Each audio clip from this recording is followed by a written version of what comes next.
জাকিয়া সুলতানা রূপা barrister হওয়ার স্বপ্ন দেখেছিলেন। রাজধানীর আইডিয়াল কলেজের শেষ বর্ষের শিক্ষার্থী ছিলেন তিনি। পরিবারের আর্থিক অবস্থার কথা চিন্তা করে পড়াশোনার পাশাপাশি একটি বহুজাতিক কোম্পানিতে কাজ করেছিলেন। দিয়েছিলেন শিক্ষক নিবন্ধনী পরীক্ষা। 2017 সালের 25শে আগস্ট এই পরীক্ষা শেষে বগুড়া কর্মস্থল থেকে ময়মনসিংহ যাচ্ছিলেন রূপা। রাতের চলন্ত বাসে চালক সহ 3 সহকারী মোট 5 জন তাকে ধর্ষণ করে তারপর হত্যা করে টাঙ্গাইল মধুপুর এলাকার রাস্তার পাশে ফেলে যান। তারা ভেবেছিলেন এই গভীর বনের মধ্যে লাশ ফেলে দিলে হয়তো কখনো তাদেরকে খুঁজে বের করা যাবে না।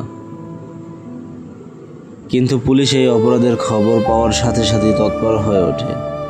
তারা বিভিন্ন এলাকার সিসিটিভি ফুটেজ সংগ্রহ করে। মাত্র কয়েক ঘন্টার ব্যবধানে পুলিশ 5 জনকে গ্রেফতার করতে সক্ষম হয়। এই মামলার বিচার প্রক্রিয়া দ্রুত সম্পন্ন করা হয়।